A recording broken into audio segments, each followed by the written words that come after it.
session for April 26, 2021. And I'll call this meeting to order. The Auburn City Council study session for Governor Inslee's Emergency Proclamation 20-05 in 2028. And stay safe, stay healthy. The City of Auburn is prohibited from holding in-person meetings at this time. City of Auburn Resolution number 5581 designates City of Auburn meeting locations for our regular, special, and study session meetings of the City Council and of committees, boards, and commissions of the city as virtual locations until Washington Governor Inslee authorizes local governments to conduct in-person meetings. And with that, Sean, will you please call roll? Deputy Mayor DeCoursey. Here. Here. Councilmember Baggett. Here. Councilmember Brown. Here. Councilmember J-Raj.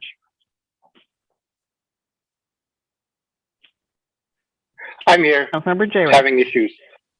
I'm here. Councilmember Malinga. Here. And Councilmember Stearns. Here. Councilmember Trump Manuel. Here. All right, Council, we do have need for an executive session this evening. So at this time, we are going to recess into an executive session, which will include the mayor, the city attorney, and council to discuss potential litigation pursuant to RCW 4230-110, subsection 1, subsection I, to discuss potential litigation. And this executive session is expected to last 20 minutes. So council, this time, if you would please, as we follow the instructions, move out of the regular study session and we will move into executive session.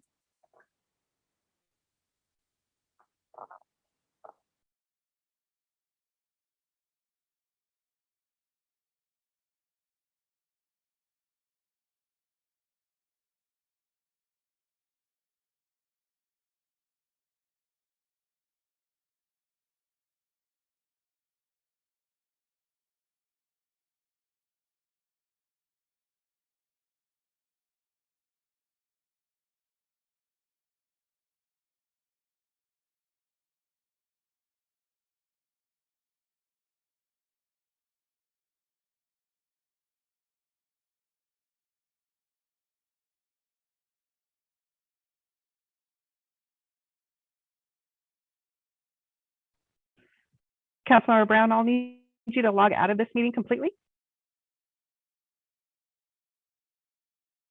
and log into the executive session meeting.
Okay, welcome back, everybody. We will now call the study session meeting back to order. And Sean, do we have any announcements, reports, and presentations? No, Chair. Okay, we will move on to our agenda items for council discussion this evening. And the first item on the agenda is the 2020 State of Our Streets, known as SOS report, and Director Gaub. Thank you and good evening. So I'm actually going to turn this over to staff to give you our annual report of where our streets are at related to preservation at the end of 2020. So starting that presentation off is James Webb, our Senior Transportation Engineer. Good evening, Mayor, City Council members. James Webb, your Senior Traffic Engineer, and with me this evening to help with this presentation and for the first time in front of council is Kenneth Clark, the city's Assistant Traffic Engineer. Hi. And we're here this evening to present the 2020 State of Our Streets. Ken, do you want to go ahead and share the presentation materials? Yes. I'm sorry, I have a little head peek in.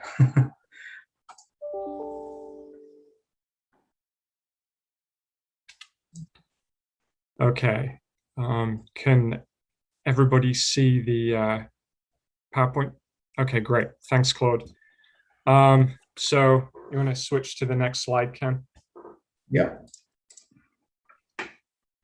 Okay, so what is the state of our streets? The state of our streets is a summary of the condition of all of the city's pavement. We currently have approximately 248 centerline miles of roadway, which are a mix of local and arterial streets. What's included in that is all of the asphalt and concrete paved roads. It excludes anything that is a private street, anything classified as an alleyway, and any streets that are not the responsibility of the cities to maintain. The best example of that is where Oldham Way South becomes State Route 164 to the south of Highway 18. That's the state's responsibility to maintain. Next slide, please, Ken. So the presentation this evening is going to provide an overview of the street preservation. It's going to cover our projects and programs, provide you a summary of the 2020 street condition in the form of the dashboard, talk about funding and the prediction of our pavement condition in the future, and next steps in the program. Next slide, please, Ken. So thank you for your time tonight. As users, we can all recognize the differences between a new road and an old, worn out road. And a paved road is more than just what we see on the surface. Beneath that pavement is a foundation which provides most of the strength that's needed to carry our vehicles. And that pavement surface protects the foundation from the elements, particularly water, so that it remains strong. But as the asphalt ages, it becomes brittle and it cracks more easily. The cracks allow water through to the foundation, which erodes it and weakens it over time. And a weak foundation can't adequately support the pavement, which leads to more cracking, and then the whole process accelerates. So we rate the condition of a pavement as a pavement condition index, or PCI. You'll hear that a lot tonight. PCI is rated on a scale from 0 to 100, with 100 representing a brand new pavement and 0 being effectively a gravel road. The PCI is determined by measuring the wear and visible damage on the pavement surface. The PCI naturally decreases over time as pavement ages, but not at a constant rate. So this chart shows the decline of PCI values over time. You can see that during the early years of a pavement's life, it deteriorates relatively slowly, and that there are few, if any, cracks, and so the foundation remains well protected. We represent this as a good road. As the PCI approaches 70, that decline begins to increase as there's increased cracking and water penetrating through those cracks begins to affect the foundation. And we refer to this as a fair road. The fair period is the best time to improve or preserve the pavement since the foundation is still in good condition.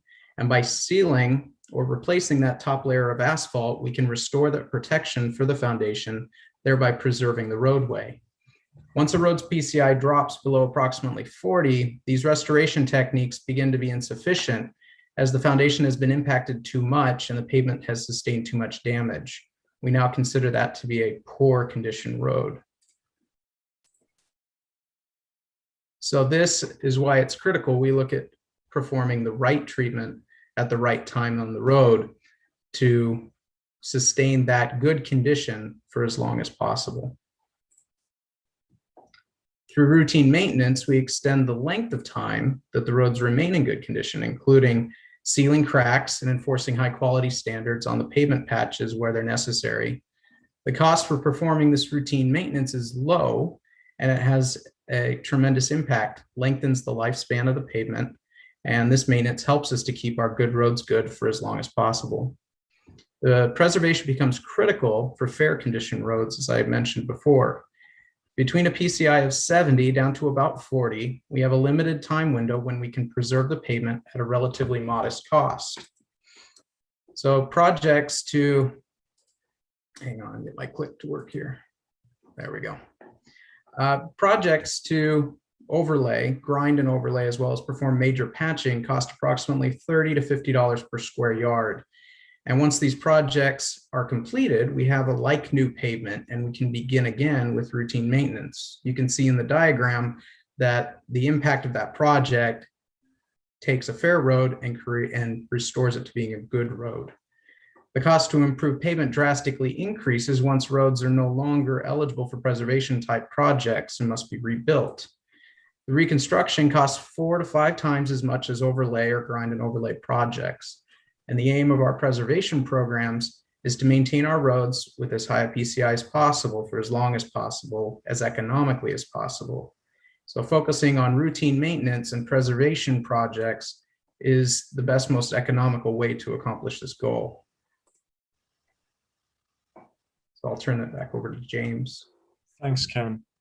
So this slide presents a summary of our street preservation programs. We have 2 programs. One is the local street preservation program, which is known as the 103 Fund.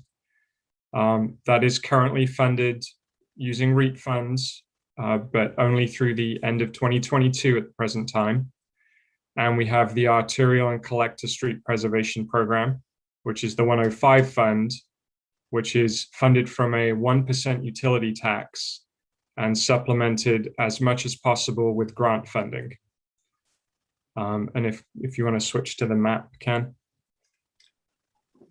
So this is a map that is hosted on the city's website that shows all of the capital projects that are street preservation related.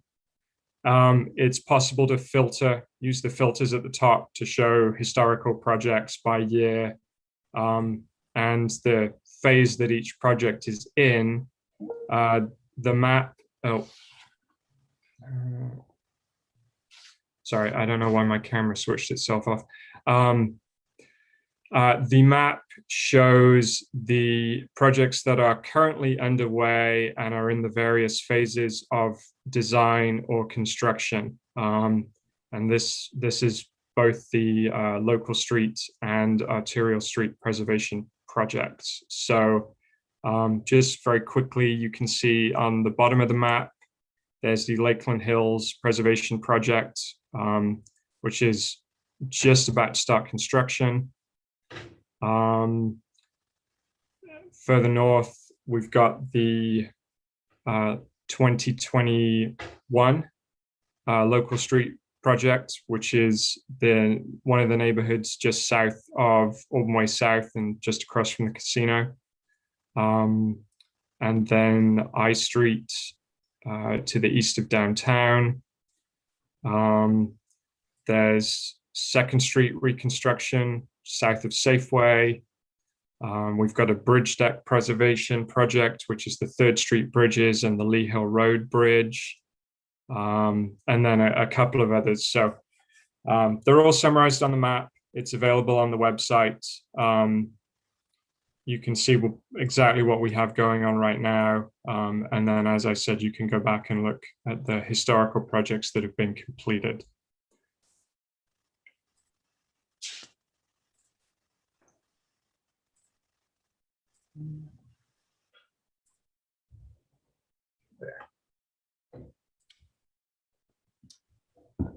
All right, so now probably what you've been waiting for, the summary of our 2020 street conditions. So the dials here show the state of our streets as of the end of 2020. Each dial shows the average PCI, the number of equivalent lane miles, and the percent of roads in either poor, fair, or good condition for all local streets, all streets combined, and for the arterials and collector streets, respectively. Through our ongoing efforts, we've been able to maintain or improve 69% of the local and 39% of arterial roads into good condition. But still 27% of our local streets and 44% of our arterial streets are in fair condition and need preservation to prevent them from falling into poor condition, where they will then cost far more in reconstruction efforts.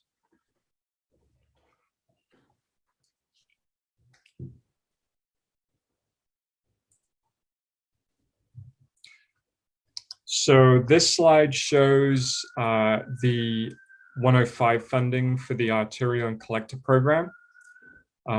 The bars show the funding amount for each year, red being local funds and the purpley color being grant funds.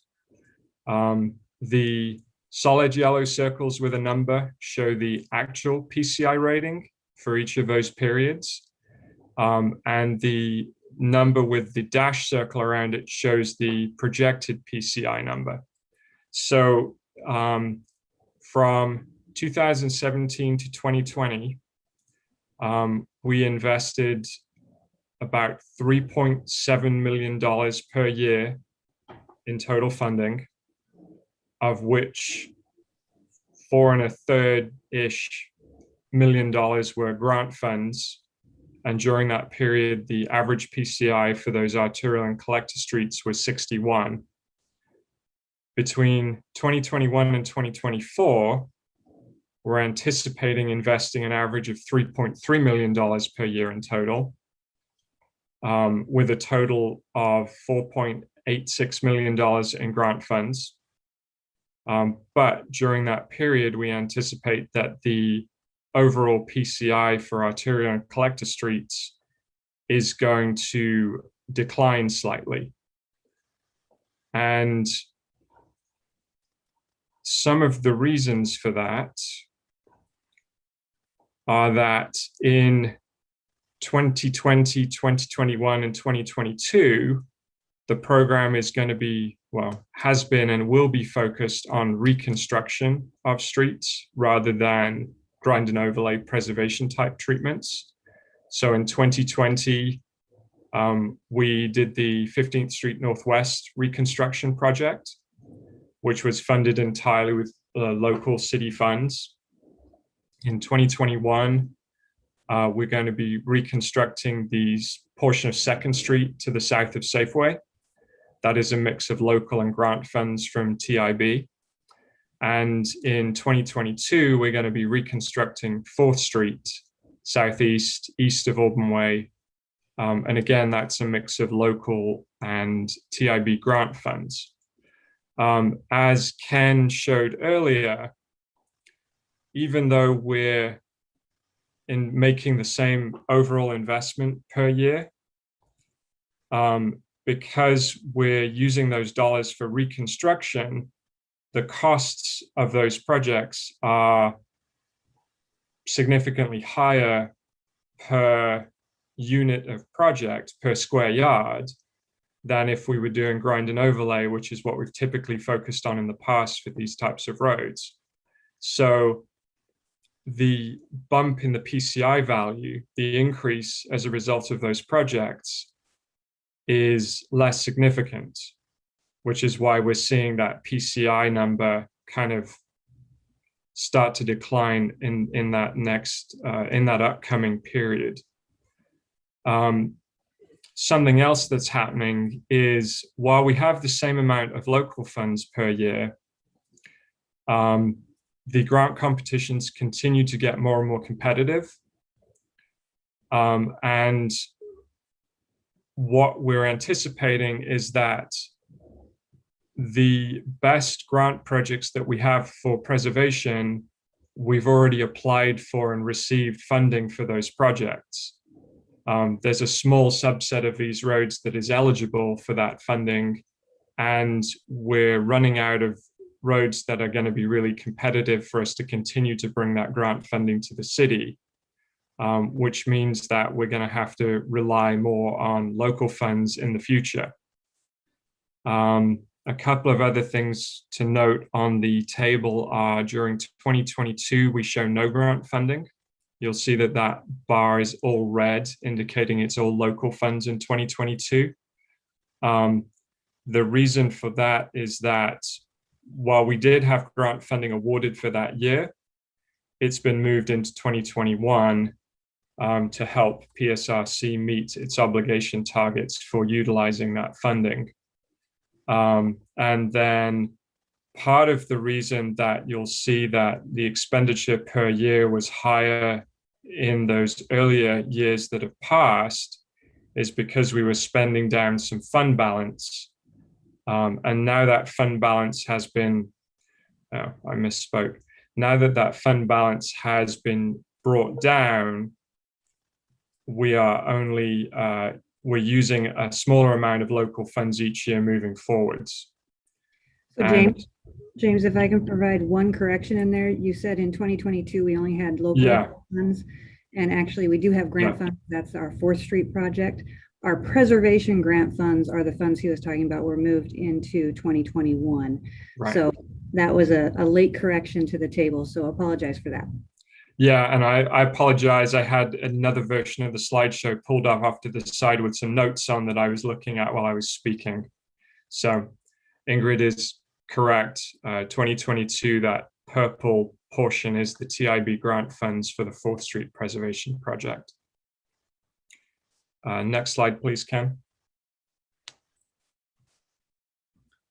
So following on to what James was talking about over the next 4 years, what we anticipate for our PCI and funding, we did some simulations in the computer to determine what we can expect moving into the future based on budget and the condition of our roads. And if we were to continue with approximately an average of $3.3 million a year, which represents the annual average that's coming up. If we were to continue with that for the next 14 years, this red line shows what we can expect to happen with the PCI. And so we do see some decline, as James already noted, and then we see that pretty much stabilized around 55. Now, obviously that 55 is far below our target PCI of 70. So the next step was to look at how much would it take for us to achieve our target. And that comes out to be a $5 million annual investment over the next 14 years to reach a average PCI of 70 for our arterial and collector roads. So now, over time, this is something that we're utilizing our biannual inventory data to refine. And we do have inventory scheduled for this summer where we will be taking new PCI measurements on all our streets. And that data will be incorporated into our models to continue to refine this as we go along. Currently, this relies heavily on the measurements that were taken in 2019 and 2017.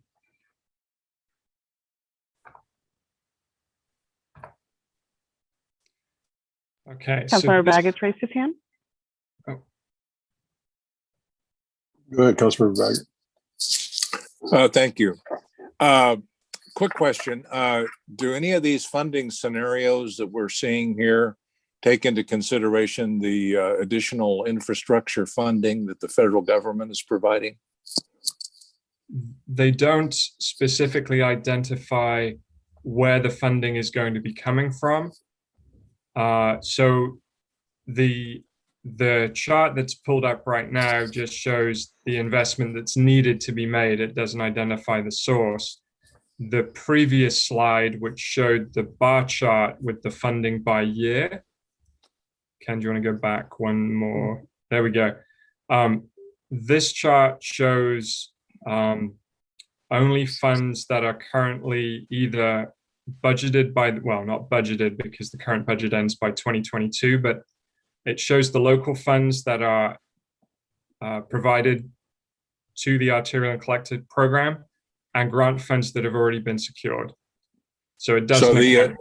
So the additional funding could change those scenarios either minimally or considerably, depending upon how much we get as a city. Depending on how much we get and how we choose to use it, yes. Okay. Well, and if I can add on the infrastructure funding, most of that infrastructure funding is going into existing programs. So for us to get infrastructure funding for transportation, it's still going through a competitive process to get that funding. There isn't necessarily anything that's identified as an earmark specifically for the city to get for transportation funding. And like James said, this is looking at what the demand from the roads would be to achieve a certain condition. This wasn't looking at where that funding would come from. So that's $5 million investment. Where those funds come from is another discussion. So we should be looking for maybe some updates as we go down the path here, right?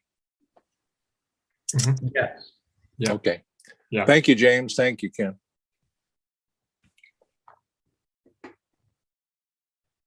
So moving on to the outlook for local streets, I'll turn it back over to James. Okay, thanks, Ken. So this slide, similar to the previous one for Arterial and Collectors, presents a synopsis of the funding for local streets by year. From 2015 to 2020, you'll see that we made an average investment of $2.5 million per year. That's all local funds. And that investment realized an increase in the average PCI from 69 to 75. And again, the target for this program is 70 again, same as the Arterial and Collector streets. During that period, from 2015 to 2019, the program was funded from sales tax revenue on construction. In 2020, the funding source was switched over to REIT funds.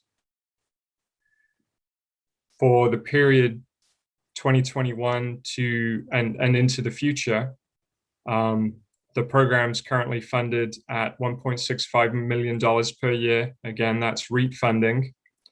But beyond the current budget, which expires at the end of 2022, there is no funding source currently identified. So this chart assumes that funding will continue at the same level as it is in the current budget. And you'll see that from that PCI peak in 2019, that PCI value has declined, but it is a slow decline, and it is anticipated to remain above that 70 PCI goal at least through 2024 and beyond. And Ken will talk more about that on the next slide. Yes, so as you can see here, again, like before, looking at that 1.65 million, if we were to maintain that funding level as is in the current biennial budget, project that out for 20 years, you can see that it crosses the PCI target about 10 years out. So one caution on that while we're looking at a 10-year horizon to remain above our target, any number of roads that are coming due for preservation that may not be able to receive it due to budget constraints will become more expensive to treat further down the road. And that's equally true for any of our streets. So if we were to do nothing beyond the 2022 and did not have any funding for these streets, this represents the decline that we could expect.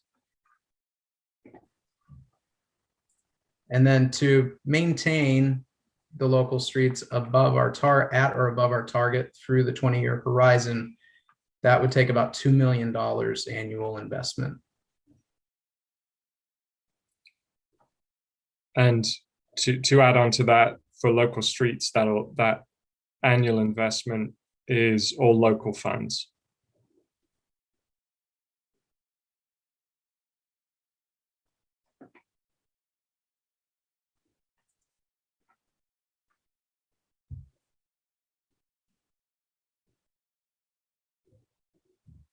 So next steps for the programs are we are going to be collecting new pavement condition data later on this year. We will add that to our existing pavement condition data, continue to look at where we are now and work on refining our modeling of future conditions and work to refine those funding needs to be able to have discussions about funding needs for the program and to help inform funding decisions as part of the development of the 2023-24 budget. We'll also be posting this updated SOS or condition information on the website through the dashboards. And as always, we will continue to look for opportunities to bring grant funds to the city to, well, specifically preserve our existing facilities, but we're always looking for grant opportunities above and beyond just preservation projects. And if anybody has any questions, please go ahead. James, thank you. And Kenneth, thank you. And many of us in our Zoom world have not had a chance to meet you, Ken. So glad you're here and glad you're participating in this program with James. A couple things for me quickly, and I'll turn it over to other council members. So on the arterials and collectors on the sheet that shows, the slide that shows the decline, and Kenneth, you mentioned that we remain pretty steady with a decline to 55 through 2034. What condition, if you will, I guess, allows us to be confident that we actually maintain that steadiness of 55 for those period of years? So I did run computer simulations for that through the 20-year horizon. And so I can be fairly confident on that through 20 years. What tends to happen with these simulations, and I've done a lot of them, is that we find it costs a certain amount of money to maintain a mile of road.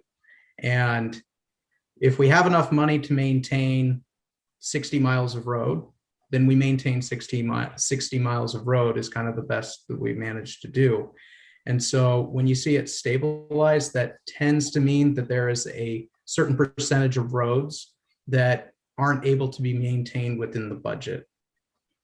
And so the reason we're seeing that is we have some subset that's piling up at the bottom end, and some of that's modeling and may differ from reality, but it gives us an indication of what the overall condition of those roads would look like.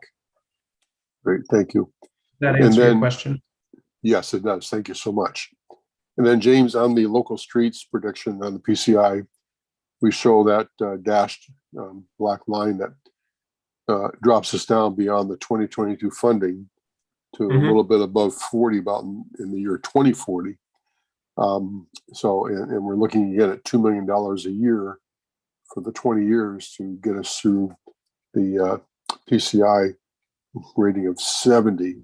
So just counsel, just for us, again, as James mentioned, the 2023-2024 budget is going to need some pretty heavy involvement from council related to local street funding. And we knew this in the past as well.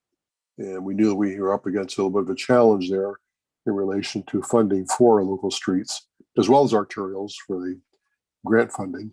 But we're going to need to take a very hard look, if you will, at how we provide the funding for our local streets to maintain a certain level, close to 70, I would say, if that is the desired goal with that. And then lastly, again, James and Kenneth, thank you so much again for the dashboard summary. That is just excellent. I love that snapshot, and it works so well when you look at those dials and see where we're at. Councilmember Brown, go ahead. Yeah, thank you there, Deputy Mayor. That's a simple question, but the PCI survey data, who performs that survey? So the past two surveys have been conducted by a company called IMS, and we're planning on using them again this summer to collect the next set of data for us.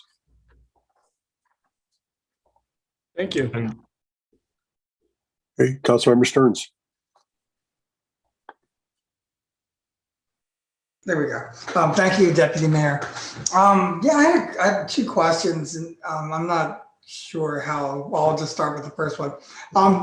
So, what kind of pavement materials do we use, and how do you decide which ones to use? I'm sure some are more expensive than others, and how do we, how do you decide which goes where? And then the second question was along the lines of safety, just like, is paving a dangerous job? And if so, how do we protect our workers? so we've kind of got, there are two basic choices for what we use. One is concrete and the other is asphalt. The majority of the roads in the city are asphalt. We have a lot fewer concrete roads than we do asphalt. The primary reason for that is cost. Concrete roads are a lot more expensive than asphalt roads. And we're talking preservation. So to switch from one to the other is really a reconstruction, not a preservation activity. And as we kind of talked about during the slideshow, we're really looking at preserving our streets while they're still in good condition. So not necessarily doing that reconstruction activity. Does that answer your question? Yeah, it does. So concrete is what, more durable, but it's way more expensive. Concrete does last longer, but there is a significant cost increase to building a concrete road. So it's a trade-off. Understood. Thank you. And then just about the safety. So with any of our construction projects, we develop and review traffic control plans, which follow national standards for signage and how those are laid out and set up. So we're always looking at following those standards for traffic control. We're looking at, traffic volumes, work hours, those kind of things to determine the type of activity that we'll allow. Will it just be a lane closure? Will it be a full road closure? We'll do that sometimes. It just depends on the facility. But we're always looking at maintaining safety and traffic under those conditions while construction's happening. Thank you. Councilmember J. Raj. Thank you, Chair. James, another question I have is, it relates to what Councilmember Stearns asked.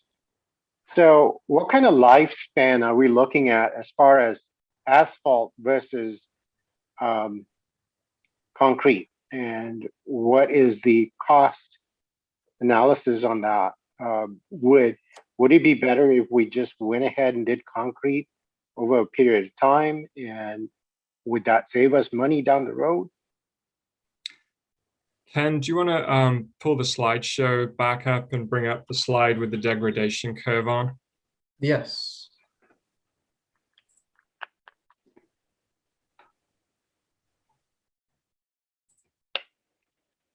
Get this to go away so I can show you. So for an asphalt road, we're looking at somewhere in the 20 to 30 year range before we need to come back and maintain it to do that grind and overlay. I mean, before it needs a reconstruction, it can go through several preservation cycles. If I can add to that too, the deterioration curves for concrete and asphalt also look very different. And the concrete tends to reach more of a drop off, but after a longer period of time. There are some concerns with regards to the utilities that we have underneath our roads that make routine projects where we have to get under the road to either maintain or repair utilities a lot more costly, and also has a greater impact on the pavement surface. Okay. If I could just add to that real briefly, this is Jacob Sweeting, city engineer. So all those points are spot on. The most significant driver in our selection between the asphalt and the cement concrete roads is really the factor of the cost of oil. So when oil skyrockets, so does the price of asphalt. That's when concrete roads become more viable. However, where those roads have a lot of utilities underneath them, like Ken says, when we have to cut into that concrete, it is very expensive to repair, and often will offset the benefit we might see from actually going with concrete roads. So the places where you see concrete roads in the city, most of those have either fewer utilities that we would have to service, or they were done at times when asphalt prices or oil prices were very, very high. Okay. That makes sense. Hey, Councilmember Trump Manuel. Thank you, Deputy Mayor DeCoursey. James, or any one of you, you mentioned about we have 9 projects right now that we're looking at, but in 2023, 24, how many projects are we looking at? So each of those years will have one local street project. So there'll be a 2023 local street preservation project and a 2024 local street preservation project. Right now we have, let's see. For arterial preservation, we have the Lake Taps Parkway arterial preservation project in Pierce County. What else do we have for preservation? C Street. Yeah, and thank you, Jacob. And we have the C Street Southwest Preservation Project in 2023. And what's the fundings that we're looking at? Those are both a mix of local funds and primarily federal grant funds. The C Street was funded from the King County program, and the Lake Taps Parkway was funded from the Pierce County program. Okay, thank And you. if I can add, the local street preservation would be dependent upon the 23-24 budget. Right. And funds are approved for that. And we do have, between now and then, the opportunity to apply for some additional grant funds through TIB. There are a couple more opportunities to pursue grant funds through that program. Thank you very much. Hey, Council, any further questions? I don't see any hands raised. All right, James and Kenneth and Jacob, if you're still on, and Ingrid, thank you very much. And again, this is an excellent presentation, and we look forward to future conversations. Appreciate it once again. Thanks, Deputy Mayor. Okay, next we are moving into the next item on our agenda, which is the update of the South Sound Housing Affordable Partners, also known as SHAPE. And we'll turn the meeting over to Director Tate. Thank you. Good evening, Deputy Mayor, City Council. For the record, Jeff Tate, Director of Community Development. And we will be starting on page 22 of your packet this evening. So as Deputy Mayor mentioned, South Sound Housing Affordability Partners, or SHAPE. That is an organization that has been developing over the last couple of years. Mayor has provided a few updates to City Council in some of her reports back to City Council during council meetings. But now is a good milestone to bring everybody up to speed on where this emerging organization is at. In your council packet, you have, of course, the agenda bill, but also you have two attachments that are part of the packet. One is a letter signed by the SHAPE Steering Committee, and you'll see Mayor Backus's name amongst a number of elected officials who have been participating in these conversations over the last couple of years. And also you'll see an interlocal agreement. The interlocal agreement, for those who have been around for a few years, will look very familiar because it's a very similar document to the SCIP interlocal agreement. So SHAPE is a similar type of organization that's emerging like SCIP. SHAPE is a Pierce County focus, thus the name South Sound Housing and Affordability Partners. And the goal would be to have all cities and the county participate in this organization. So while SCIP is a sub-regional organization, meaning it's a portion of King County and it's South King County, SHAPE is striving to be a county-wide organization where all municipalities are members, including the Puyallup tribe. Within the interlocal agreement, there's a lot of language in there, and it's probably 20 pages or so long. But some of the main principles that you'd find in that interlocal agreement are that one, there's an administering agency that's called out, or I need to designate an administering agency. So like Auburn is the administering agency for SCIP, there would be some sort of similar structure within Pierce County for SHAPE. That there would be an executive board, just like there is for SCIP, and the executive board would be made primarily, the primary representatives would be elected officials from the various cities in the county and the tribe. It also authorizes the ability for SHAPE to establish a capital account. And that's an important feature of the agreement, because a capital account is what would be needed for cities to participate in the acquisition or partial acquisition, partial funding, or development of affordable housing opportunities. So just like SCIP is going through this process right now of talking about ways that SCIP can help increase the supply of affordable housing through a variety of different partnership opportunities, SHAPE would seek to do the same thing as well. It would establish an advisory committee that would help inform the executive board. And at the end of the interlocal agreement, you'll see a number of different kinds of funding scenarios. And the funding scenarios can kind of all look very similar because they all have a very similar sort of template to them.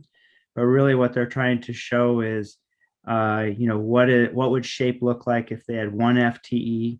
What would SHAPE look like if it funded 1.5 FTEs? What would SHAPE look like if every city were on board and participated? What would SHAPE look like if only a portion of the cities were to participate? I think from maybe a budgetary point of view, the city of Auburn's contribution is really in a pretty low financial range of about $1,500 to maybe a maximum, I think that's close to $4,700 per year. So pretty nominal participation fee for the city of Auburn. Bigger organizations like Pierce County and the city of Tacoma would be paying a much greater financial contribution into the formation of SHAPE. Another important principle of just listening to the conversation amongst elected officials is that while we're all in it together, and this was a discussion that occurred with SCIP too, while we're all in this together, it's really important to recognize and respect the individual needs and autonomy within each municipality. What's right in one city might not be right in the next city. We all have different affordable housing needs, and we might have different kinds of opportunities and solutions that would present themselves to us over time. So it's important to for the cities and the county and the tribe to work together, but also important to recognize that individualism within each of those municipalities. So this evening, bringing forward really this item as an update, what you would expect to see in the coming couple months would be a more formal presentation to bring before council a resolution, just like we did for SKIP, that would authorize the mayor to sign the interlocal agreement and participate in this affordable housing partnership of municipalities.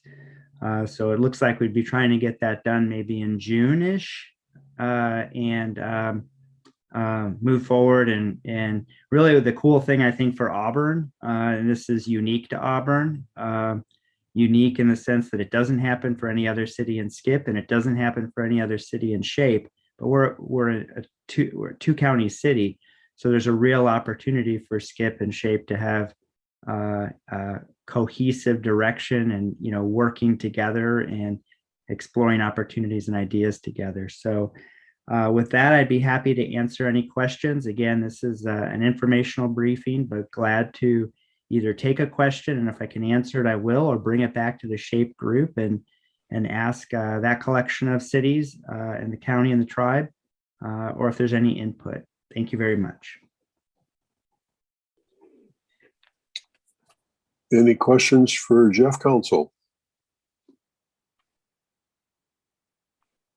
All right, Jeff, I'm not seeing any hands raised. And again, we'll look forward to the more formal presentation, and glad to see this moving forward. Thank you so much.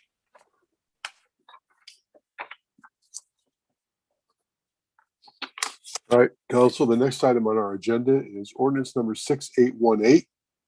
This is an ordinance protecting the health, safety, and prosperity of grocery workers and the general public during the existing state of emergency. There is no staff presentation, just for council discussion. And perhaps I could ask Councilmember Brown, as the chair of the ad hoc committee, to kick this off.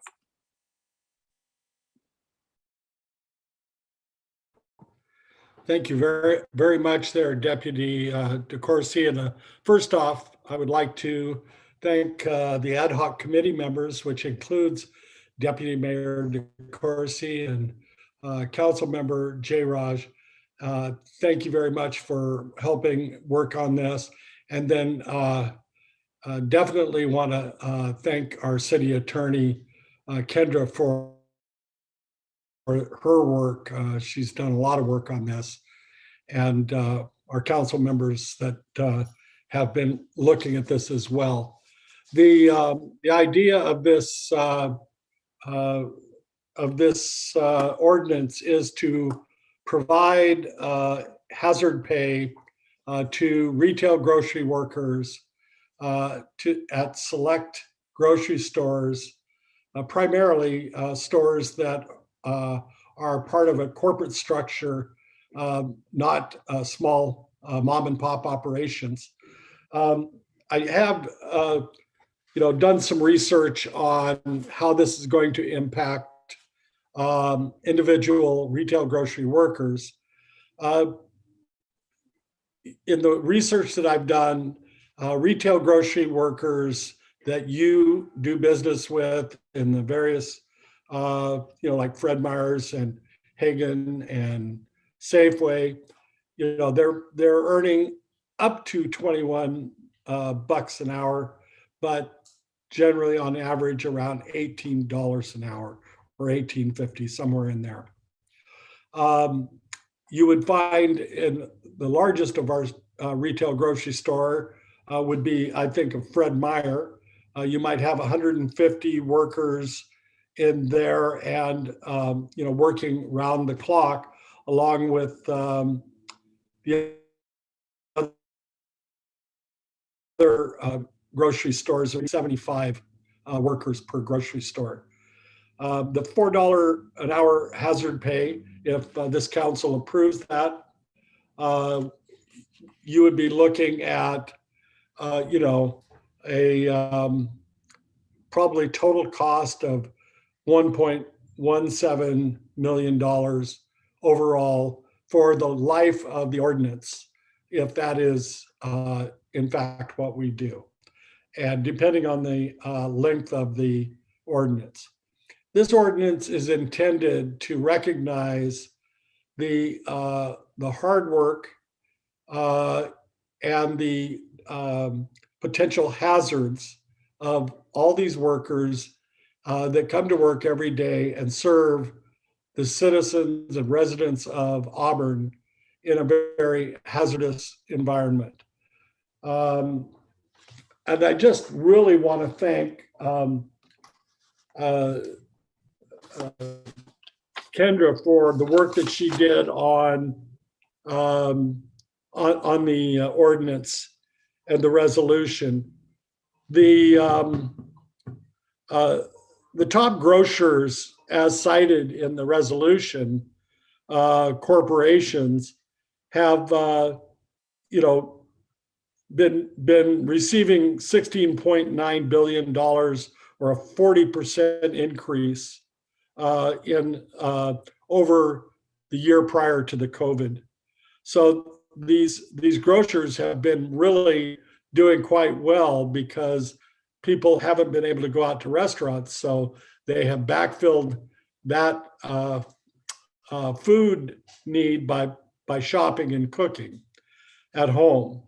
The Department of Health has found in the retail setting 198 establishments that have had COVID-19 outbreaks, that is in retail setting, and 181 of those 198 have been grocery stores. And with 9 fatalities in those outbreak, in those stores where the outbreak has occurred, 4 of those have been grocery store workers that have died from COVID. And I hope I'm getting that right, Kendra, for the figures that I read. But I think the need is there for our retail workers here in this community. They would benefit from that. Our grocery stores would benefit by helping keep those employees there working and retain their employment. So I guess I'm urging support for this ordinance after you study it and take a look at it. Councilmember Trout-Manuel. Thank you, Deputy Mayor DeCoursey. Councilmember Brown, I have gotten some emails and some calls concerning you as being the chair and also being the president of the Washington local union. Could you explain to us how, if this is a conflict of interest, you serving as chair? Thank you. I appreciate you asking the question, Councilmember Trout-Manuel. The fact is, I am the president of the Washington State Labor Council, AFL-CIO. That is a membership organization of various unions across the state. In the case of the stores in question here, if we pass this ordinance on May 3rd, which is a potential date that we would consider it, I will have no relationship whatsoever with the union that would be representing those folks. So I would not have a conflict of interest. Okay, thank you for answering that question. Another one is, you mentioned earlier that this will only be on the big box grocery stores. It won't affect local owners, small business owners, and it won't affect them. So are we going to have that in our ordinance? I would say that was the intent of our discussions as an ad hoc committee. So If I could interject there very quickly. thank If you you, look on Deputy. page 68 of our packet, and under the heading where it says grocery business means a retail store operating in Auburn that has 250 more or 250 or more employees worldwide, primarily engaged in retailing groceries for off-site consumption. So it is part of the ordinance. Okay. Well, thank you. Oh, I'm sorry, go ahead. No, that answers my question. Okay, Thank great. you. Councilmember J. Raj.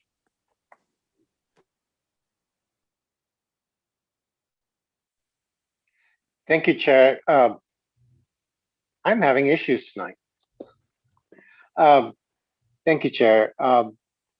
Councilmember Brown, a couple of things came up today. One of my residents that I am neighboring with came up with a $5 million price tag for each store. And I think I know where that's coming from, but can we ask the city to do an analysis for us just to be on the safe side and see where this takes us? That would be, I guess, the will of this council. I'm not sure. I'm not sure where the neighbor got that figure. Just doing the analysis from my conversations with retail grocery representatives, that the numbers that I had earlier talked about, and it is back of the envelope calculation, but it's more like 1.17 million for if we were to go through the end of the year. Okay, maybe we can have Mayor Backus jump in here. Mayor Backus. Thank you. Perhaps because typically when an issue is brought to council that is staff generated or department director generated, there has been some analysis that is done prior to it coming to council. Since this is a council generated issue, some of that typical analysis that would include, but not limited to, equity and other issues, financial, has not been done. So Councilmember J. Raj, if that's the type of analysis you're asking about, we can certainly ask our staff to do that type of analysis and bring back to council. That would be good as well. I didn't even think about the equity portion of it, but yes, that would be helpful as well. So if council wants us, if we get the head nodding of at least 4 council members, we can have staff look into some of those issues and provide you with the analysis that they would typically do if they were bringing this forward to you.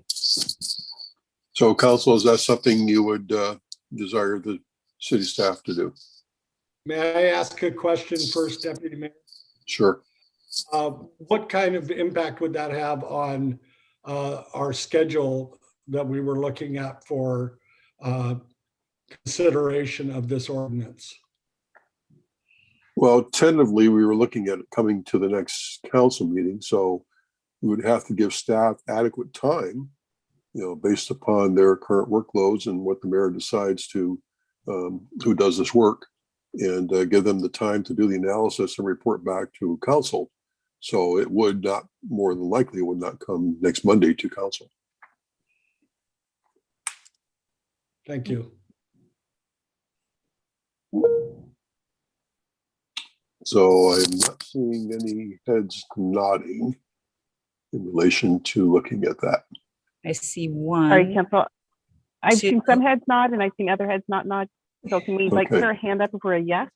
Yeah, let's do that. If we please hold your hand up for a yes. Is that?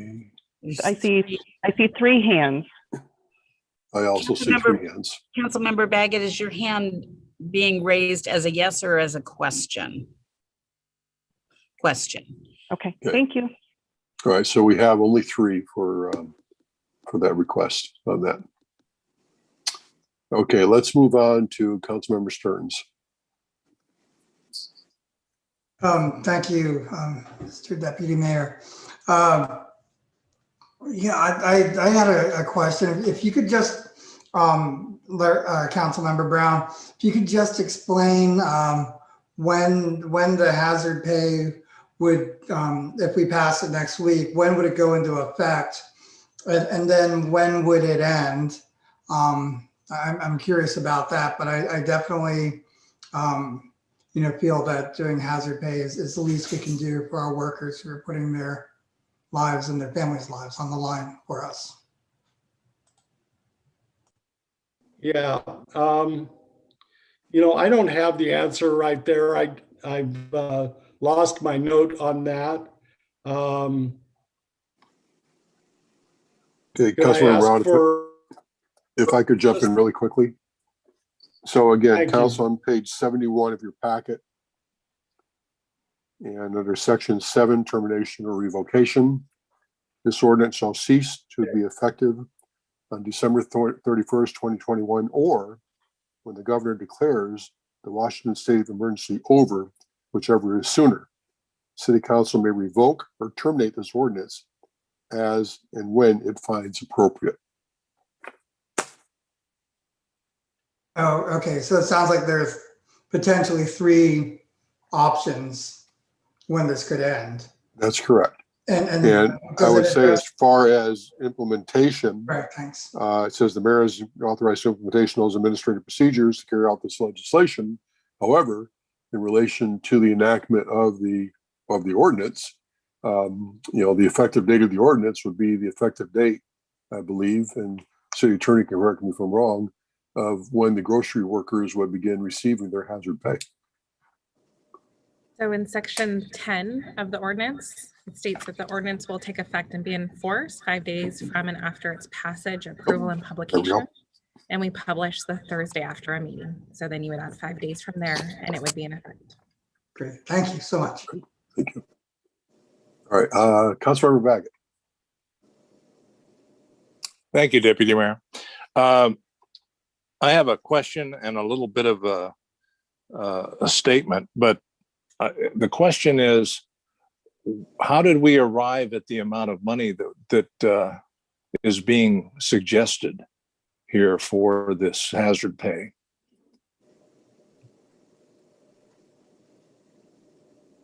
I went, when I suggested the $4 an hour, I was using the figure that was determined by the Seattle City Ordinance, but less than the $5 an hour that the Burien Seattle Ordinance called out. Thank you. I noticed that in some of the correspondence that I've seen from some of the people that are grocery workers had indicated that some of the larger chains, which we shop at as my family, had for until maybe June of last year, when this pandemic was really raging and even continuing on through the end of the year, they were paying like up to $2 an hour as an increased wage for some of their employees, but it terminated in June. I'm not sure why it terminated at that time and didn't progress through the end of the year, but the thing of it is, we've seen, and I don't want to sound too much against this ordinance, but we've seen the employers take steps within their stores to protect the employees as well as the consumers that are purchasing the food, and they've put up barriers between the people checking out. They've done a lot of things there, which I know have resulted in a lot of labor-intensive cleaning. So I think that the bottom line, as far as I'm concerned, is I really don't know why our city is getting involved in this kind of a thing, because if you look at our first responders, you look at our medical people, our police departments, the firemen, the firefighters and everyone, why are we picking on this particular group of people to provide hazard pay for instead of these other people who have been right in the forefront of a lot of this stuff, hands-on kind of things? So I guess I'm really still torn between providing something, even though I know these grocery workers have gone a long way to keep going. They've worked long hours to keep the shelves stocked. But at the same time, I feel a little torn between the fact that we've got all these other people out there that are doing hands-on things during the pandemic, and things hopefully are in the turning a little more positive. I know that there's some places that are a little spiking right now, but they seem to be improving with the vaccinations and everything like that. So I'm hoping that as we get closer to the end of the year, the pandemic will be minimized to some degree. At least that's my wishful thinking. And I look at the time frame that we're talking about implementing such a thing, and that would be something that last year would have been a perfect opportunity for something like this. But at the present time, by the time we implement this thing, if approved,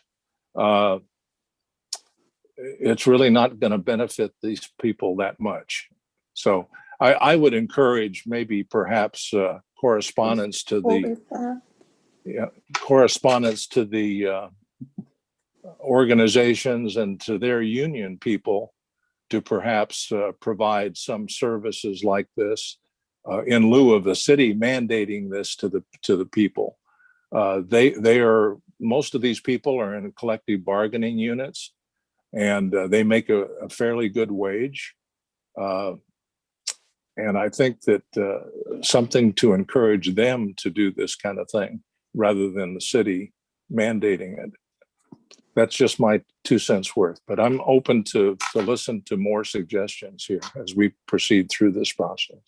Thank you. Thank you, Councilmember Baggett. Quickly before I go to Councilmember Trump Manuel, I was informed that one of our larger grocery operations in Auburn provided hazard pay to their grocery workers for a period of 30 days, and then it ended. So that's the information I received. Councilmember Trump Manuel. No, I also was going to say the same thing, that at the grocery store that I go to, it's one of the big chains.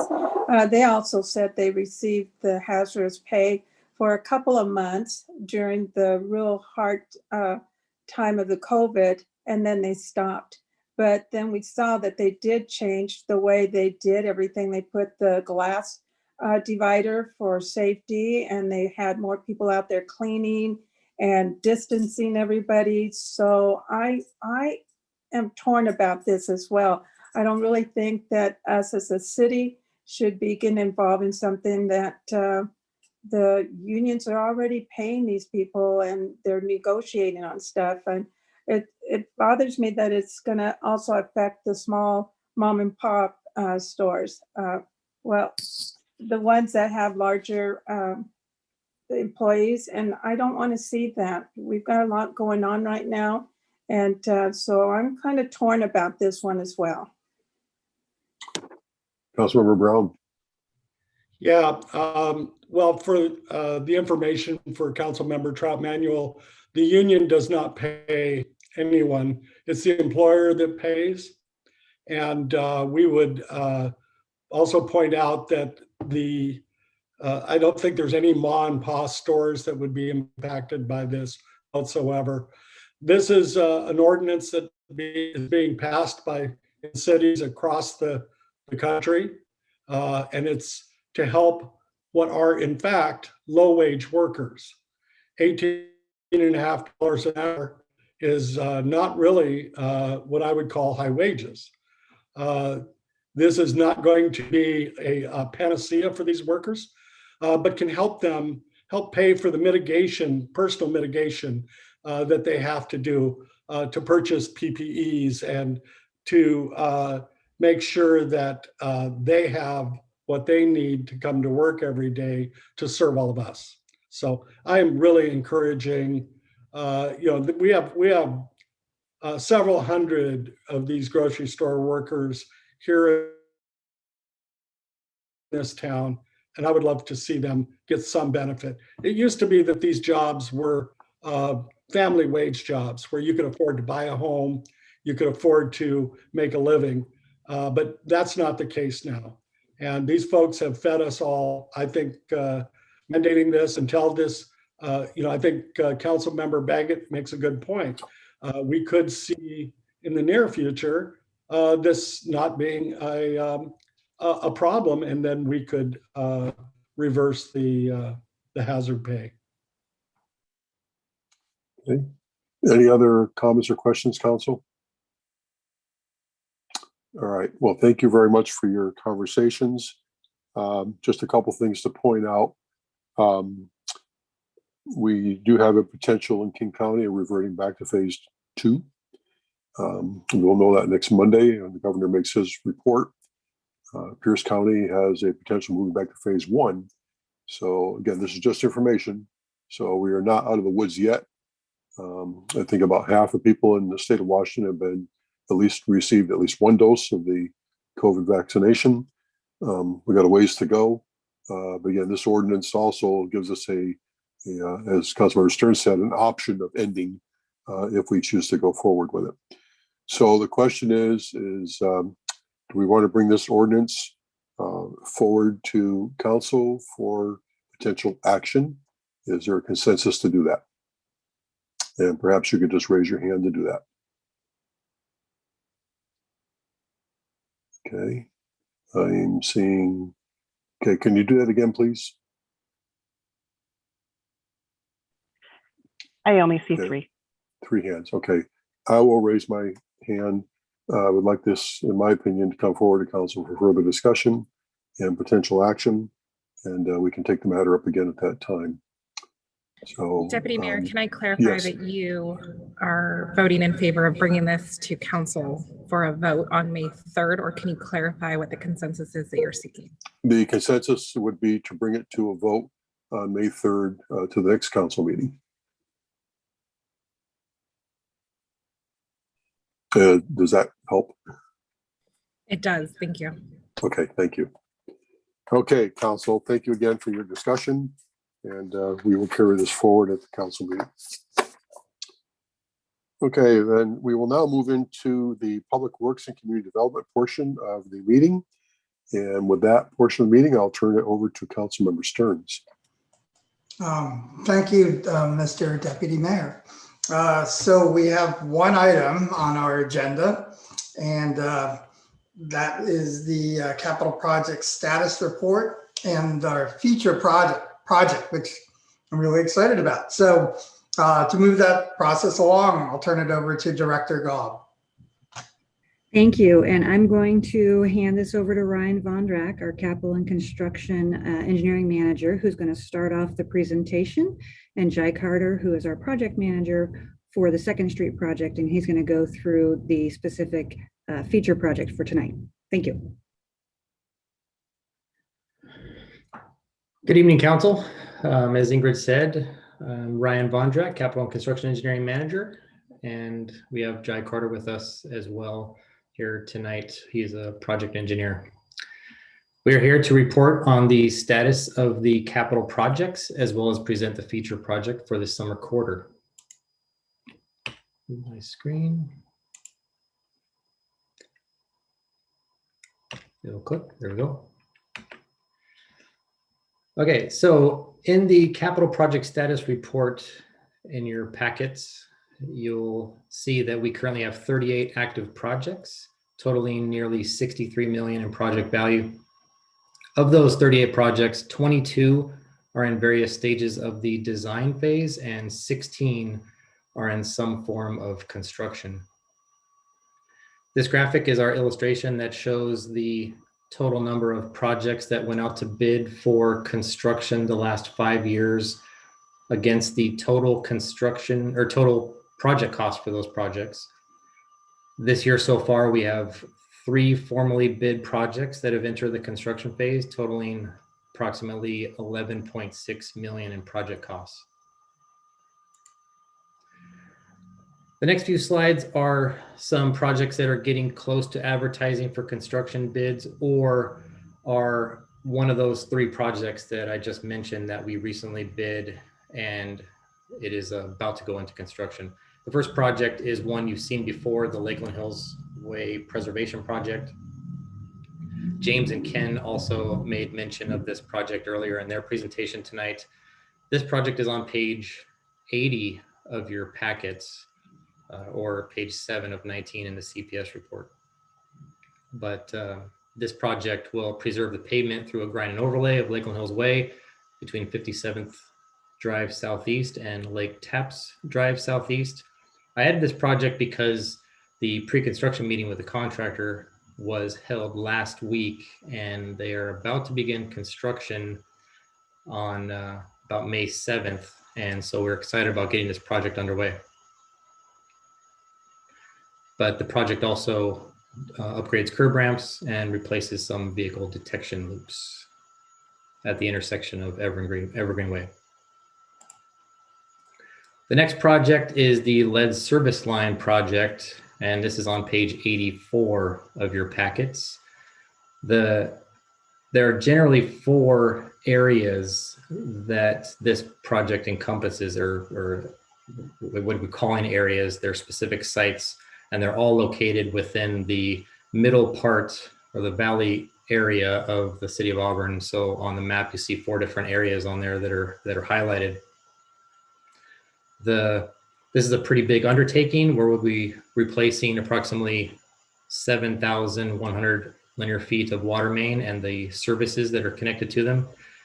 We're going to be reconstructing and or overlaying street segments as part of this project, and upgrading curb ramps and doing some sidewalk and drainage or driveway improvements as needed throughout the project sites. Construction of this project is expected to begin in June of 2021. The next project is another project you've seen before and is on page 85 of your packets or page 12 of 19 in the CPS report. This project is constructing missing sections of sidewalk, mostly on the west side of M Street Southeast between 8th Street Southeast and Auburn Way South. We're also upgrading curb ramps and doing some street lighting improvements. This project is very close to getting out to bid, but the construction of the project is expected to go in June of 2021. The next project we have here is the sewer R&R or repair and replacement project. And this project is on page 86 of your packets or page 13 of 19 in the CPS report. The map that you see there is there's a lot going on, but it's the entire city, and all those numbers represent specific sites that we will be tackling as part of this project. And that project is replacing approximately 2,600 linear feet of sanitary sewer pipe at multiple locations. 10 of those locations are just little spot repairs, but throughout the city, significant project that's going out to construction in June of 2021. Next project is another project that Ken and James briefly mentioned in their presentation earlier, but it's the 2021 Local Street Preservation Project. I mentioned this project because it just went to, we just awarded this project to Tucci & Sons, and they're going to begin construction in May of this year, and it has 2 sites. You have the G Street Southeast site, which is between 4th Street Southeast and East Main Street, and then the neighborhood down in the south of River Rock Drive and Auburn Way South. It's a Forest Ridge area where the G Street project is doing a full rebuild, and the Forest Ridge neighborhood is doing mostly grind and overlay. Both sides are upgrading curb ramps replacing damaged sidewalk, doing some water utility work, and some storm and sewer work. The picture you see in the middle is of G Street, and so that one is, we're excited about getting that project underway where we rebuild that street. Construction of that project is expected to begin in May as well. And then the last project happens to be our feature presentation tonight, and I'll let Jai take over. Thanks, Ryan. Hello, everybody. My name is Jai Carter, and I'm here to talk to you about the feature capital project for the quarter, the 2nd Street Southeast Reconstruction Project. Next slide, please. The project is on the south side of the Safeway complex, and it is between A Street Southeast and Auburn Way South, and it's fronting the Spunky Monkey area. I don't know if everybody's familiar with it, but it's pretty central to our downtown locations, or to our downtown core. Next slide, please.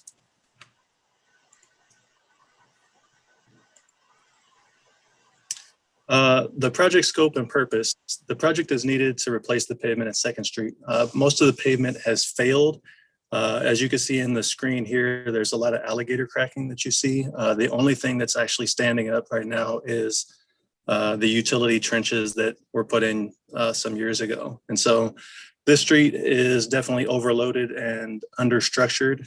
And as they mentioned in the Save Our Streets, excuse me, the Save Our Streets, the State of Our Streets report, this was one of the projects that is being funded by Arterial preservation funds. Since this project is going on, the sewer has risen to a higher priority because it also has some issues going on. There are some failed line segments of pipe, and some of the areas have bellies in them, and they require more frequent maintenance. The scope of the project will be to replace the sewer main between B Street, right next to the Spunky Monkey, and Auburn Way South. On the east side of the project, the Auburn Way South Preservation Project has already installed a sewer stub for us to connect to. This will prevent us from impacting the new pavement and concrete crosswalk that project has laid out there. Paving for that project should be coming up pretty soon, and it would be ridiculous to try and tie into a sewer main after that paving went down. On the west side of this project, we will be installing a new concrete crosswalk per our downtown urban center design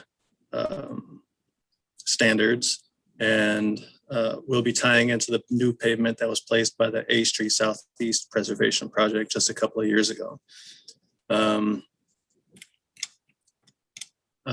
This project will remove barriers to access by upgrading a couple of curb ramps at B Street.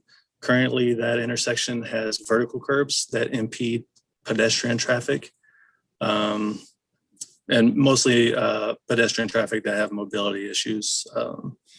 And so currently it's not an ADA compliant intersection. The project will replace damaged areas sidewalks along the north side. It'll upgrade the surface and eliminate some of the tripping hazards that are present from tree root uplift. The roadway will be reconstructed using the full depth reclamation construction method, which I'll highlight a little bit later on in the presentation. After a lot of coordination, after a lot of coordination with Puget Sound Energy, the project was initially going to have them relocate their poles to the back of the sidewalk because they were having some issues acquiring easements for those poles. They elected to underground all of their lines. And so as a result, all of those poles formerly had all of the street lighting on them. And so the city has been, now we have to put in street lighting to light up the corridor.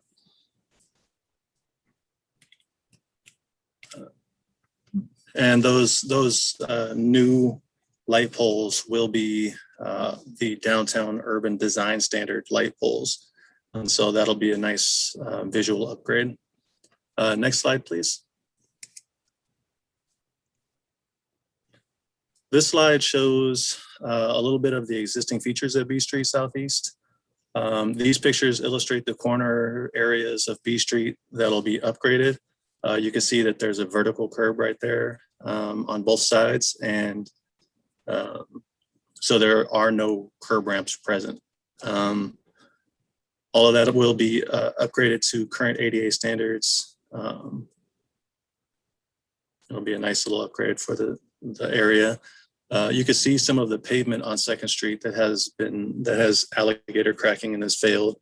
And if you look on the photo on the right, you can see the light poles / power poles and all of the wires that are on those. And so when that is undergrounded, those poles will be eliminated. Next slide, please. As mentioned before, the roadway will be reconstructed using the FDR, or full depth reclamation method of construction. A typical project would remove the asphalt and subgrade to accommodate a new crushed rock base and pavement surface. But with a full depth reclamation project, you actually recycle the existing asphalt in place and use that as the base of the roadway. So these slides right here, or these pictures on this slide, will show you kind of the process that we go through. The first one on the left, you pulverize the existing roadway. So it's kind of rototilling the existing asphalt and blending it into the existing subgrade. And then the next picture in the middle is showing you the removal of some of the material. You have to remove enough material so that you can accommodate the new pavement section. And then in the picture on the right, it shows the application of a stabilizing cement. This is necessary on this corridor because the subgrade soils are very fine material, and they will move quite a bit if you don't have a very solid base. And then the trucks and buses that load this corridor are very heavy. And so this was a necessary step to stabilize everything underneath the full depth reclamation. Next slide, please. So after the cement is placed, the subgrade will be rototilled and blended to stabilize the subgrade, along with the cement and the water, and water will be added. And this will be done to about a depth of 16 inches from the bottom of the future pavement elevation. The total depth of this installation will be about 24 inches below subgrade. Right now, well, not right now, but the future subgrade pavement, the future pavement section will be an 8-inch pavement section over the top of this subgrade.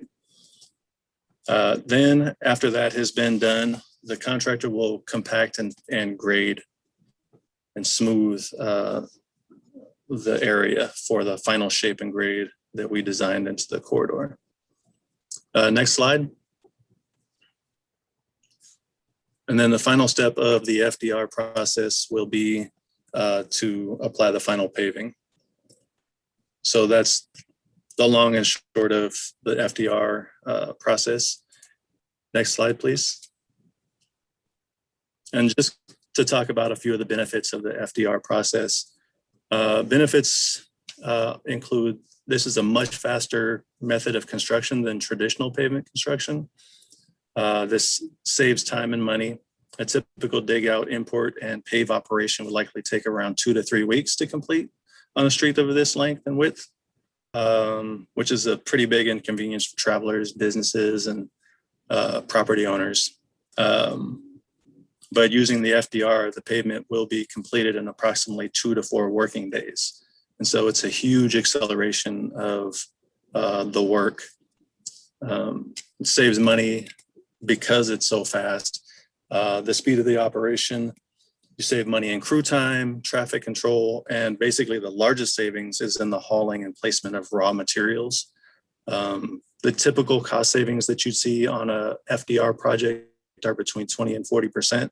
This project is right around that 20% range, just because it's a shorter a shorter street segment. And typically, if you have a longer street segment, you'll end up saving a lot more because the material import and export.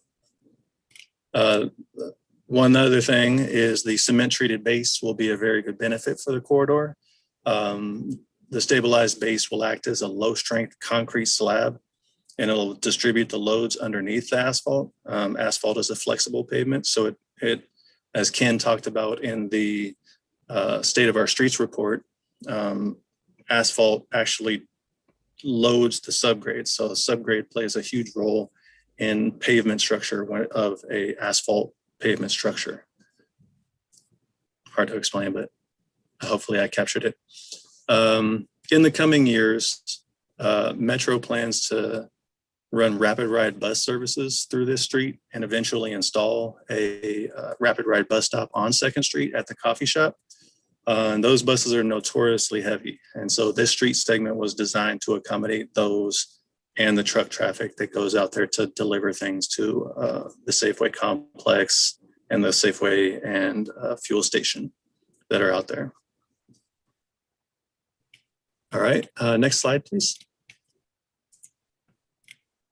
So the current estimated project cost, this is including the street reconstruction, the lighting, and the sewer, is about $1.18 million. The project will be funded by a Transportation Improvement Board grant, Arterial Street Preservation Fund, the 105 fund, as well as the Sewer Utility Fund, 461. Finally, the last slide, please. Oh, that was it back there. It kind of skipped ahead. Sorry about that. That was the budget and schedule slide right there. Oh, budget and schedule slide. Sorry. I'm looking at a different thing, just like James was earlier. Anyway, so design is largely complete. We're just going through the finalization of the bid package. That'll be advertised in May. And then we will award the project in June and begin construction. And that will go through July. And this is not correct. It's not July through May. This will be July through October, basically. So that was my presentation. I hope you enjoyed the presentation. It's a little bit awkward going over the screen, but does anyone have any questions?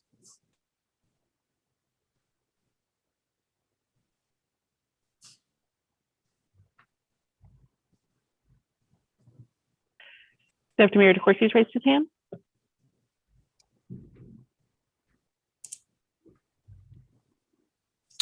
Okay, thank you.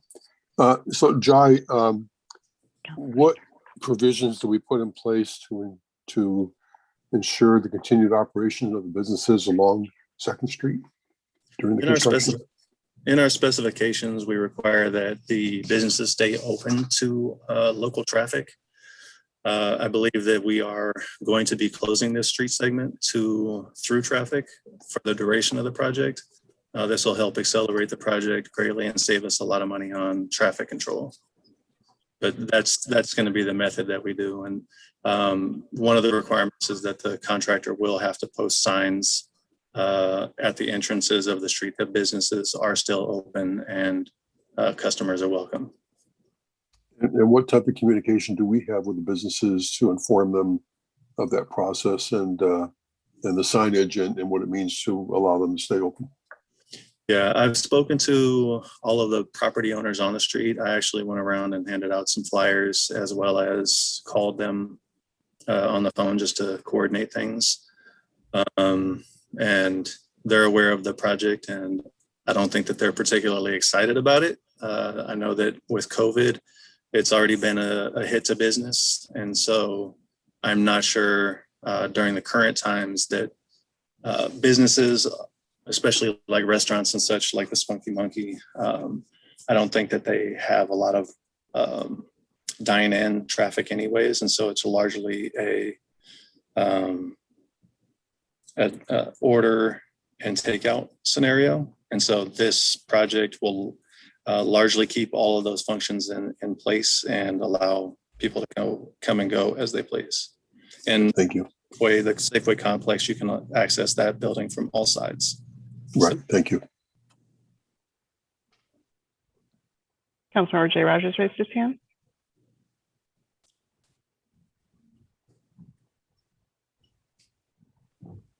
Thank you. My question is, since I live up in Lakeland and I recognize that particular street that you're going to do repairs, so you've got construction starting between April and June, and this is already April. So when do you plan on starting this? Because that particular street is heavily used. Correct. Yeah, we plan on constructing this starting in July. I'm imagining that we'll advertise in May, we'll open around the middle of May, and then we'll go through the award process. And actually, we'll probably end up having the contractor on board the 3rd or 4th week of June. And so between June and October will be the months of construction. So if I can ask a clarifying question, Councilmember J. Raj, are you asking about the Lakeland Hills Road preservation project? And yes. I gave you an answer. Oh, of the sorry. Street preservation project. The Lakeland Hills preservation project, we have already awarded those bids. So technically it's already under construction. I believe that's correct, Ryan? Yes, they're going to start they're actually going to physically start construction on May 7th, or that's what the anticipated construction start date is. And they're required to keep one-way traffic in each direction the entire time the project is under construction. So you will be able to drive through the corridor throughout. Okay. You do realize that is going to impact quite a bit, right? Certainly. Okay. And yeah. So we will definitely be working with the contractor on traffic control plans, including pedestrian access. We have significant requirements to keep pedestrian access throughout that corridor as well during construction. Okay. Yeah, I was concerned when I saw that particular street, and I'm like, oh, very close to where I live, and it's heavily used. Yeah, certainly. Also, to go back to your question on the consideration and selection of concrete versus asphalt, I wanted to jump in during the state of our street report. Okay. The reason why we generally select asphalt is through the industry, we do what's called a life cycle cost analysis. Concrete is considered to be like a 50-year roadway, and asphalt is considered to be a 20-year roadway. However, with asphalt, you come in every about 10 to 15 years and you do an overlay, and all of a sudden it becomes like a perfect roadway again. And so you can do that cycle, like James said, about 3 or 4 or 5 times before you even reach the price of the concrete roadway. And so the concrete roadway price is so much higher. It is very much very durable, and it's more durable than asphalt, but it just doesn't balance out when you do the full cost analysis almost every single time, unless what Jacob mentioned, unless oil prices are sky high, which they haven't been traditionally for a long time, then the life cycle cost analysis does not balance out, and asphalt is almost always favored. Okay, that was the answer I was kind of looking forward to. One other question regarding Lakeland Hills Street. When are we planning on ending this particular project? The idea is that it's completed this summer, and so you'll throughout the summer you'll see construction, and then I can actually try to get the schedule, but it should be complete by the end of summer. Yeah, because I've got down here, it says October and December. So usually we'll say October. That's usually the end of paving season typically, but it's also for us to administer final paperwork for them to complete punch list work, anything minor that they need to repair or fix at the end of a Okay. project, and then for us to complete project closeout, final payment to the contractor, all those things. So general main construction period is going to be from May through July-ish. And then after that, it's So minor basically what you're saying is this is pretty much going to be a summer project and it'll be summer project for sure. okay. Councilmember Trent Manuel's raised your hand. Whoops. Sorry. Please go ahead and apologize. My computer totally had a meltdown. Thank But I'm you. back, and thank you, Deputy Mayor, Councilmember for helping Stern. out. You're welcome. Yes, Councilman. I have a question. Looking at the pictures on the B Street, I didn't even know that was the street. Is there a sign there? Has it ever been a sign? Because I've never seen it. I believe there is a street sign there. I can't recall off the top of my head, but it might be on the north side of the roadway, and it's kind of shrouded by the trees, if I'm remembering correctly. Okay, because I always thought it was the driveway for Funky Monkey and the people, the owners that live there, because I never thought it was a street. So that's good to know. So you're going to redo that all the way to the end of the street, which is the 4th? No, it doesn't go all the way through. Oh, It okay. ends right in the middle of Pep Boys. Okay. All right. There. All right. That makes sense. Thank you very much. You're welcome.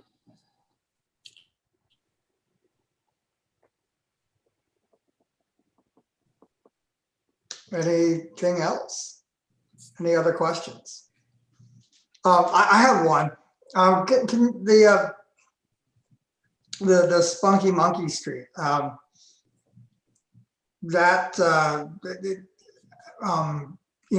you talk a little bit more about the sidewalks or the work that you're doing? I saw you were going to make them more accessible. Right. But it seems like with the new development that's happening in downtown, we have a lot more people living there, and I suppose using that street. And then I guess you said you're putting more lighting in. Are there any other improvements to help people walk along the street there? Well, when the utilities come through and do their undergrounding, they will be ripping up the entire south side sidewalk to install that. And that is going to be basically a full tear out and installing of conduits. And then they have to connect all of the homes and properties to that new line that they're putting in. So it's going to be a fair amount of impact. Like I mentioned before, the people will still be able to pass by there, but it will be an impact. The curb ramps that you were talking about, right now there's vertical curbs. And so anybody who's an able-bodied person can easily walk through the corridor. However, someone who is on wheels wouldn't be able to get through that corridor very easily. And so they would have to use driveways, and driveways typically have a pretty large lip on them, like a 1-inch lip. And so that's typically one of the things that cause a lot of tipping issues for people in wheelchairs. And so that will be a big improvement there. And, that's one of the things that the ADA transition plan addresses for the city, and why that's been such a big push, because it's the way that the ADA rules were made. They framed it more as a civil rights issue and a right to access. And it's a pretty strong argument. People on wheels deserve as much access and as many services as everybody else has. So, it's just one of those things that we're trying to upgrade and rectify throughout the city. Throughout the city, there's about 4,300 curb ramps, and there's I'd say about half of them are not ADA compliant. And so through all of these grind and overlay projects that we're doing, through all of the sidewalk improvement projects, through all of these utility projects, and even third-party utility projects, we're trying to chip away at that sum and install more and more of those. So I think it's just more of a concerted effort that we've been putting in over the last several years. But also specific to the Spunky Monkey, as part of our review process of traffic control plans, that also includes pedestrian access plans. And we'll be reviewing those and making sure that they are allowing access throughout the corridor and keeping up on that. And so our inspectors and our project manager, Jai, will be looking at that in depth and making sure all that accessibility is available. So. Well, thank you so much. And yeah, that's really good to hear about the, making access more ADA compliant. Certainly appreciate that. That's great to hear. Are there any more questions? If not, I will turn the reins back over to the Deputy Mayor. Thank you, Councilmember Stearns, and we're glad you rejoined us. And Jai, it's good to see you. We haven't seen you for a while. Yeah, it has been Ryan, a while. It has been, yes. So, and Ryan, thank you very much. Had a lot again more for your- hair back then. You did. I noticed that. Yes. Good And Ryan, thank you again. Yeah, thank you. Okay. Any other discussion items this evening? And any new business that we need to cover? All right. Very good. Council and everyone, thank you for your attendance, your discussions, and your participation. And everybody have a wonderful rest of the evening. And we are now adjourned. Thank you. Thanks, everyone. Thank you.